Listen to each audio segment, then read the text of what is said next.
अजी ऐसे थोड़ी, इतना साल हो गया है 2014 से अब तक, भाई कुछ बनाया है मोदी जी ने तब ना। अरे देश को टुकड़े टुकड़े में बांटा है तब ना। उनको अपनी व्हाट्सएप यूनिवर्सिटी पर भरोसा है तब ना। उनको चुनाव जीतने की टेंशन हो तब ना। ईवीएम यहाँ, ईडी यहाँ, दिल्ली पुलिस यहाँ, फौज यहाँ, सारे पॉकेटों में। भाई ये बात मैं ऐसी कह रहा हूँ, ये बात इसलिए कह रहा हूँ क्योंकि मैं तो भाई पहले ही कह चुका हूँ, मैं मोदी समर्थक हूँ भाई। क्योंकि जो इंसान हार ही नहीं सकता उसकी तरफ हो जाना चाहिए। तो भाई क्यों मैं लटकाऊँ मोदी जी के खिलाफ बोल के। अब आप खुद देखिए, आज तक के पत्रकार से बात करते हुए, देखिए सोर्स ये कह रहे हैं, मैं सोर्स बता नहीं सकता, लेकिन आज तक के एंकर के मुंह से ये पता चला है कि धर्मेंद्र प्रधान इस्तीफा नहीं देंगे। पूरी पार्टी धर्मेंद्र प्रधान के साथ है। इस्तीफे का मतलब ये होगा कि जिम्मेदारी से भागना। इस्तीफा सबसे आसान काम है। आज तक ने सूत्रों के हवाले से ये बताया है, आप खुद देख लीजिए। सूत्रों के हवाले से खबर मिल रही है कि सरकार की तरफ से साफ संकेत दे दिए जा रहे हैं कि धर्मेंद्र प्रधान का इस्तीफा नहीं होगा। अब आगे खबरों में बढ़ते हैं। जंतर मंतर, देखिए सबसे ज्यादा जरूरत जो थी वो ये थी कि सिस्टम को ठीक किया जा सके, तो कहीं ना कहीं सिस्टम को ठीक किया गया है। और आपने देखा कि किस तरीके से प्रधानमंत्री नरेंद्र मोदी ने वीडियो जारी किया, और वीडियो के बाद जो बदलाव है वो भी किए गए। सरकार का ये कहना है कि ये जो बिल है ये मोदी सरकार ही लेके आई थी 2024 में, और इसके बाद ये देखा गया कि किस तरीके से इसका बहुत फायदा भी हो। और अब आगे जो देखने वाली बात वो है कि मंडे को जो पहली चीज 11 बजे जो की जाएगी वो है ये जो नया अमेंडेड बिल है इसको टेबल किया जाए। बिल्कुल, आपका बहुत बहुत शुक्रिया ऐश्वर्या पालीवाल, हमारी सहयोगी। देखिए बता रही है कि सूत्रों के हवाले से खबर मिल रही है कि सरकार की तरफ से साफ संकेत दे दिए जा रहे हैं कि धर्मेंद्र प्रधान का इस्तीफा नहीं होगा। अब आगे खबरों में बढ़ते हैं। जंतर मंतर, देख लिया तो यार, धर्मेंद्र प्रधान इस्तीफा नहीं देंगे। अब आप सोचिए, अब आपको महसूस नहीं हो रहा कि मोदी से ज़्यादा मजबूत अगर कोई है तो धर्मेंद्र प्रधान जी है। और मैं तो अब जी बोलूँगा आज से, जो प्रधानमंत्री होकर भी धर्मेंद्र प्रधान जी से इस्तीफा नहीं ले पा रहा, भाई उसकी बैक कितनी मजबूत होगी। देखो कितना हरामी। अबे भाई तू पागल वागल है, कह रहा भाई सबसे ज़्यादा पैसा देके सीट खरीदी होगी। तू पागल वागल है। भाई डेमोक्रेसी हो तब आदमी बोलता है इतना खुला। तू फालतू में यार वीडियो डिलीट करवा देगा यार हमारी। हजरात, धर्मेंद्र प्रधान जी बहुत मजबूत आदमी हैं। सोचिए, पूरी सरकार, पूरा प्रशासन उनका साथ दे रहा है, तो ऑटोमेटिकली ये छात्र गद्दार हो गए। बहरहाल एएनआई के सूत्र के मुताबिक, एएनआई ने जो अपडेट दिया है उससे ये पता चल रहा है कि जेन जी प्रोटेस्ट को लेकर मोदी जी घबराए हुए हैं, और उन्होंने बयान देने के बाद बड़ा एक्शन शुरू करवा दिया है। नीट समेत कई परीक्षाएं कराने वाली एजेंसियां जैसे एनटीए के 47 अधिकारियों को सेवा से बर्खास्त कर दिया गया है। नीट परीक्षा में पेपर लीक के जिम्मेदार कुछ अफसरों के खिलाफ केस दर्ज करके कानूनी कार्रवाई भी की जाएगी। अभी भी की है। कानूनी कार्रवाई के इन कोशिशों को केंद्र शिक्षा मंत्री धर्मेंद्र प्रधान के इस्तीफे की मांग कमजोर करने के नजरिए से भी देखा जा रहा है। बहरहाल अभी घुमाया जाएगा बेवकूफ़ और बना। सीधी बात है, मोदी जी रात को सामने आए, कल रात को सामने आए, मोबाइल के फ्रंट कैमरे से आए ऐसे करके, फ्रेंड्स। अरे फ्रेंड्स भाई, ये जो बच्चे हैं, नौजवान हैं, ये तुम्हारे फ्रेंड कैसे हो गए? ठीक, आप उन्हें फ्रेंड्स बोल रहे हो। मैं कह रहा हूं ये छात्रों की जीत नहीं तो क्या है। जो आदमी दुनिया के दबाव में आकर प्रेस कॉन्फ्रेंस नहीं करा, वो आदमी सेल्फी वीडियो बनाता है। उसने पूछा नहीं होगा, अपने लोगों से पूछा होगा, लोगों ने समझाया होगा मोदी जी हल्के में ले रहे थे, ये तो बहुत खतरनाक छात्र निकले, लाठी से नहीं टूट रहे हैं, प्लेट गन से नहीं टूट रहे हैं, सर पलट मारने से नहीं टूट रहे हैं, लड़कियों के ब्रेस्ट दबा दिए जा रहे हैं, नहीं टूट रही हैं, उनके पिछवाड़े में डंडा घुसाया जा रहा है, नहीं टूट रही हैं। अब बताइए, दिल्ली पुलिस के जवान अंदर ही अंदर आपने जो करवाई हरकत है उससे हम टूट रहे हैं। हालांकि दिल्ली पुलिस अपने मन से ये यार किसी लड़की के पिछवाड़े में गलत तरीके से टच करना ये सरकार नहीं करवा रही है। सरकार ने कहा है कि लाठी चार्ज करो, लाठी तेज मारनी है, हल्के मारनी है या एक्टिंग करके छोड़ देनी है, ये तो अगले के खुद के दिल में होता है। लेकिन एक बात लाठी खाकर छात्रों को पता चल गया कि सरकार और दिल्ली पुलिस ने प्रशासन में कोई फर्क नहीं है। सरकार अगर कहती है 2 लाठी मारो, इनके मन में न जाने हमारे लिए इतनी नफरत क्यों है, ये 20 लाठी मारने की हिम्मत रखते हैं, हमें इतनी नफरत करते हैं। शायद ये जो जवान हैं ये नहीं चाहते कि आप लोग ऊंची पढ़ाइयाँ करें, आप इनसे ऊपर पहुंच जाएं। बहरहाल मोदी जी ने जब देखा कि ये जेनजी तो अलग ही चीज़ है, ये साले टीवी देख ही नहीं रहे, तो हम गोदी मीडिया को खरीद कर क्या उखाड़ पाए।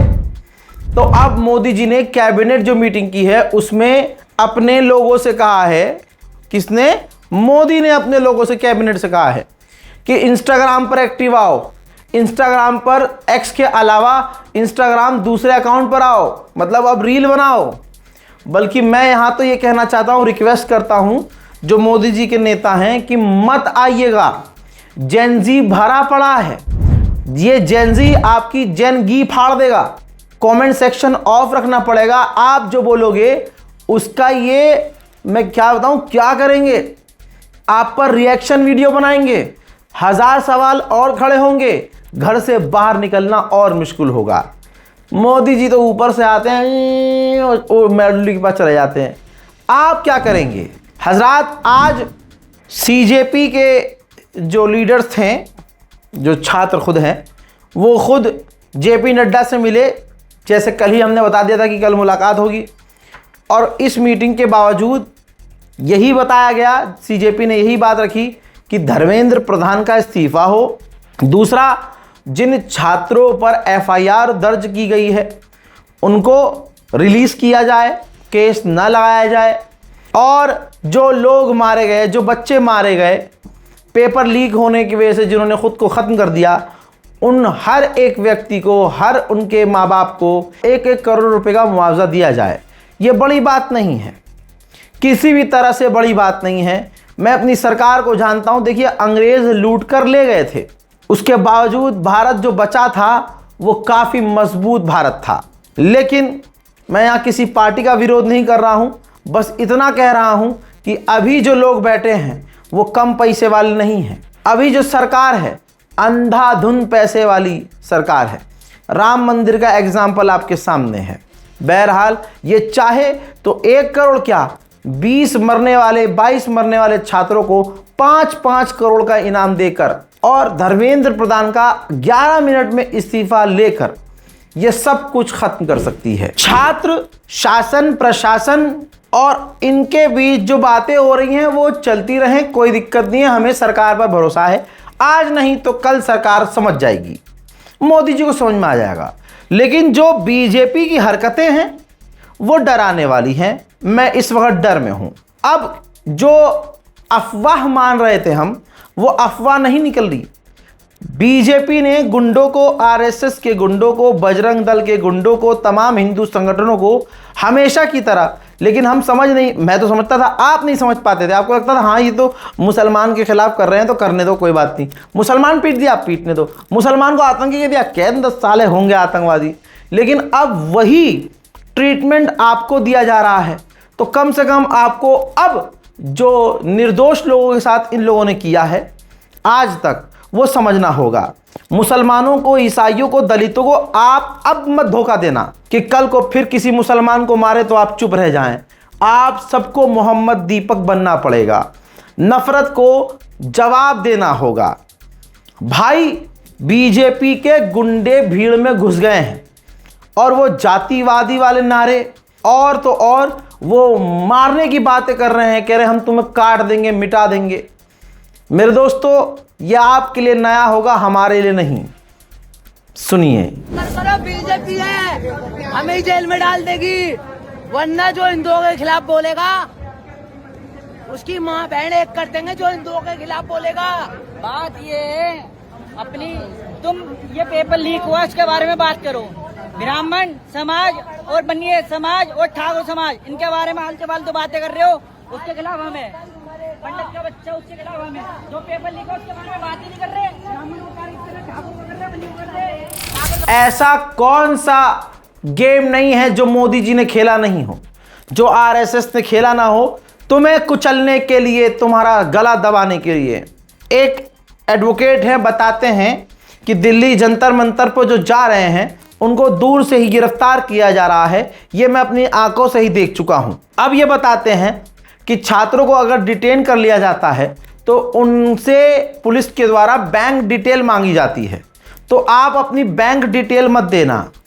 अगर आपने बैंक डिटेल दे दी है तो होता ये है कि ये लोग क्या करते हैं, आपके अकाउंट में विदेश से पैसा डलवा देते हैं और फिर आपको गंभीर धाराओं के तहत जेल में सड़ाना शुरू कर देते हैं। सुनिए फ्रेंड्स, ये वीडियो उन सभी लोगों के लिए बहुत इम्पॉर्टेंट है जो लोग या तो जंतर मंतर प्रोटेस्ट में जा रहे हैं या जाना चाह रहे हैं। दोस्तों, अगर आप जंतर मंतर प्रोटेस्ट पे जा रहे हैं और अगर आपको पुलिस कहीं भी डिटेन करती है तो ये वीडियो आप बहुत गौर से देखिएगा। अगर आपको पुलिस डिटेन करती है, डिटेन करने के बाद अगर किसी पुलिस स्टेशन लेके जाती है और वहाँ पे अगर आपसे बैंक डिटेल्स मांगती है तो आप बैंक डिटेल्स पहले तो दीजिएगा मत। अगर आपने दे दिया है या देते हैं तो उसके बाद आप हमें ज़रूर संपर्क कीजिएगा। रीज़न बीइंग, क्योंकि हो सकता है कि आपके बैंक अकाउंट में किसी दूसरे कंट्री से पैसे आएंगे। वो अब किस तरीके से आएंगे वो सब आप लोगों को पता होगा, वो सरकार किस तरीके से करती है या जो भी लोग करेंगे। बट हो सकता है कि आपको इस तरीके से फ्रेम करके UAPA या NSA जैसे बड़े कानून के अंदर पकड़ के और लंबे समय के लिए आपको जेल के अंदर भेजा जा सकता है। तो आपको जैसे ही ऐसी कोई भी इंसिडेंट अगर आपके आसपास हुई है या आपके साथ होती है तो प्लीज़ नीचे दिए गए ईमेल आईडी पे आप अपना डिटेल्स ज़रूर भेज दीजिएगा। और इन तमाम चीज़ों के बाद मेरा मानना यही है कि मोदी जी आप कुछ भी कर लीजिए, कितना भी ड्रामा, आप, मैं क्या कहूँ, जलियांवाला बाग बनवा दीजिए, आपका सारा नैरेटिव खुल गया है। बेटी बचाओ, बेटी पढ़ाओ। वो अब बेटियां समझ चुकी हैं कि असलियत में आप क्या हैं, आपकी पुलिस क्या है, आपकी सरकार क्या है। ये मैं नहीं कह रहा हूं, आपने अपने पैरों पर खुद कुल्हाड़ी मारी है। इस प्रदर्शन को कैसे ख़त्म करेंगे? इस जेनजी को जो इंसान, अच्छे इंसान सपोर्ट कर रहे हैं, आप क्या कहेंगे? भाई, जो स्कूल के बच्चे हैं वो जंतर मंतर गए, ऑटो किया उन्होंने, और जब पैसे देने लगे तो ऑटो वाले अंकल ने मना कर दिया। ऑटो वाले हिंदू अंकल, भगवादारी, उनके ऑटो पर भगवा दिख रहा है, लेकिन वो हमारे बड़े भी समझ रहे हैं कि हाँ, ये छात्र हैं, ये अपने भविष्य की सही मांग कर रहे हैं। पैसा नहीं लिया उन्होंने, देखिए। Thank you uncle, humanity still alive guys. Auto वाले अंकल ने जैसे उन्हें पता चला प्रोटेस्ट में आ रहे हैं, 1 रुपए नहीं लिए उन्होंने। हमने बहुत कोशिश की देने की, बट मना कर दिया।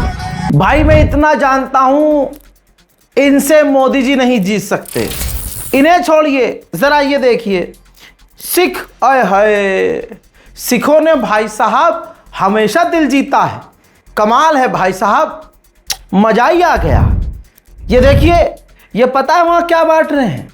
ये हेलमेट बांट रहे हैं, आईवीआर बांट रहे हैं कि आंखों में आंसू ना आए, आंसू गैस के गोले ना जाएं, सर आपका फट ना जाए। इसे कहते हैं सरदार।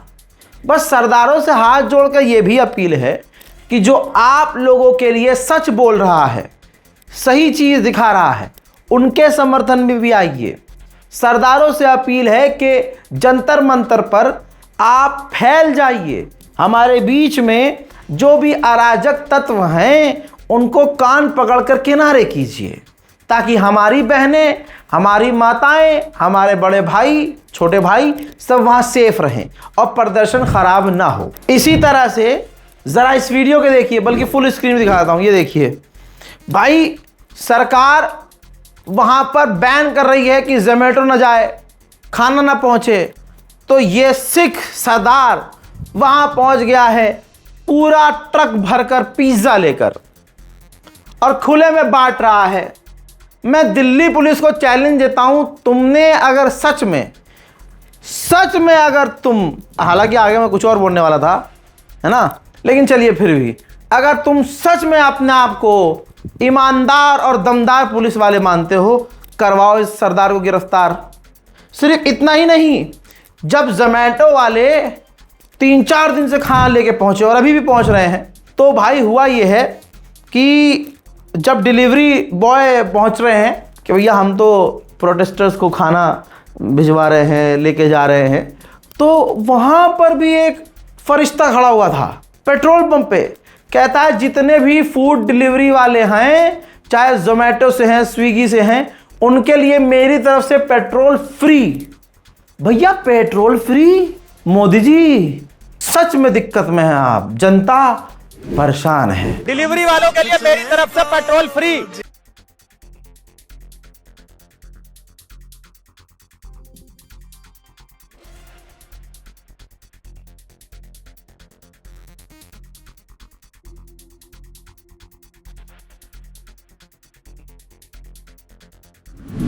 अरे रुक जाओ यार, इतना ही नहीं, जंतर मंतर पर छात्रों को पता है कि पीटा जाएगा, तैयारी बड़ी चल रही है, खतरनाक तैयारी, और पिटे भी हैं।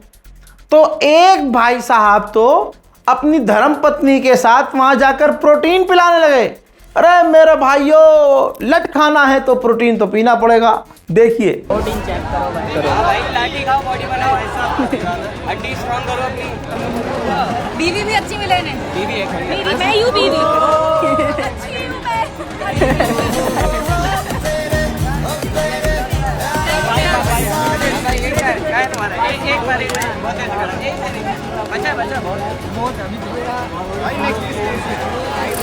भैया इसके अलावा, रुक जाओ यार, बाद में हंस लेना, इसके अलावा एक इंसान कहीं भी हो, डोमिनोज को ऑर्डर करता है, हजारों पिज़्ज़े ऑर्डर करता है, डोमिनोज वाले से कहता है कि बैग लेके जाना जंतर मंतर पे और जितने प्रोटेस्टर्स हैं बांटते रहना। यह जज्बा बताता है कि हम क्रांतिकारी हैं, और जो सामने वाले इन छात्रों के साथ कर रहे हैं बताता है कि यह अंग्रेज के आज्ञाकारी हैं। ये कहाँ से आया भैया? डोमिनोज ने अपना भेजा है किसी पर्सन ने? मैं वही तो कह रहा हूँ, ये किसी पर्सन ने भेजा है, किसी हमारे भाई ने भेजा है। बहुत बहुत शुक्रिया उस भाई का जिसने भेजा है।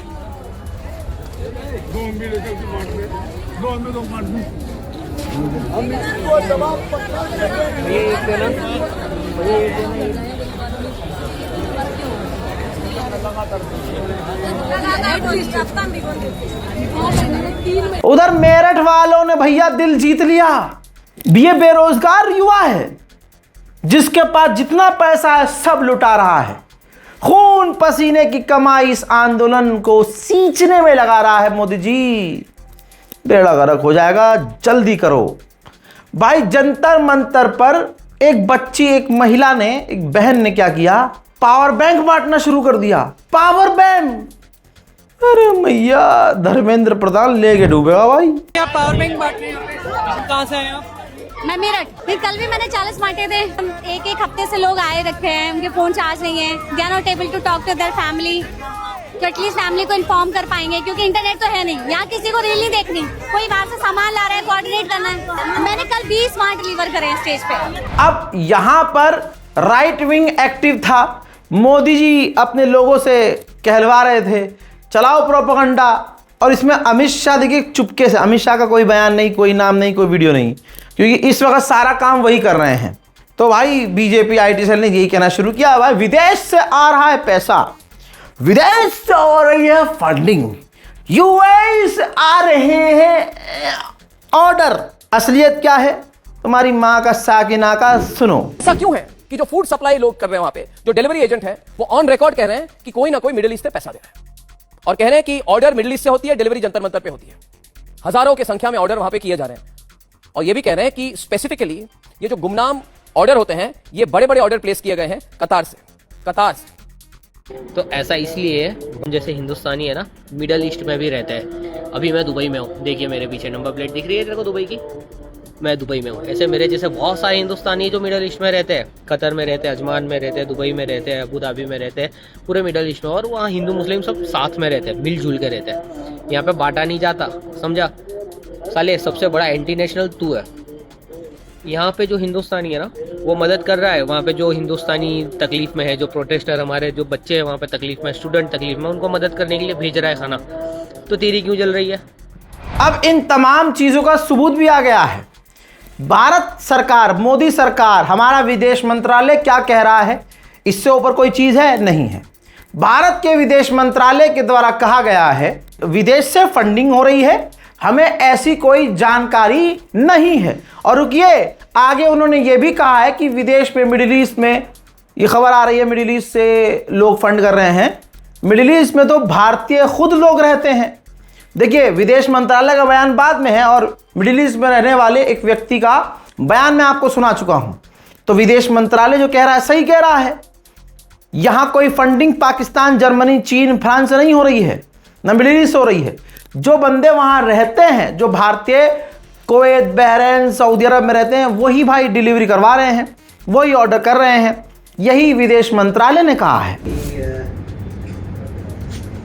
जो सवाल आपने पूछा कि बहुत सारे सोशल मीडिया के हैंडल्स हैं जो ऐसा कहा जा रहा है, जैसा आप बता रहे हैं कि किसी और जगह से वो चल रहे हैं, तो इसके बारे में मेरे पास अभी जानकारी नहीं है, पुख्ता जानकारी कि किस प्रकार का सोशल मीडिया में कौन चीज़ कहाँ से आ रहा है। लेकिन जो हमारे एजेंसीज हैं, जो हमारे इस मुद्दे से जुड़े जो भी हमारे संस्थाएं हैं, उस पर फिर आपने बात कही खाने की बात कही, इस पर भी मेरे पास जानकारी नहीं है कि कौन सा खाना मतलब अमेज़न से या कोई और चैनल से कहाँ से ऑर्डर किया गया, ये मेरे पास नहीं है। लेकिन आप जैसे जानते हैं कि हमारे इन देशों में, बहुत सारे देशों में, दुबई में और संयुक्त अरब अमीरात में हमारे भारत के समुदाय के लोग रहते हैं, लेकिन हमारे पास कुछ साझा करने की आपसे विशेष नहीं। इसके अलावा तुम्हें और कोई जानकारी चाहिए? भाई आ जाओ यार, आ जाओ यार, कितनी मारोगे इनकी? आ जाओ यार, आ जाओ, आ जाओ यार, आ जाओ। छात्रों को कुछ मत कह देना।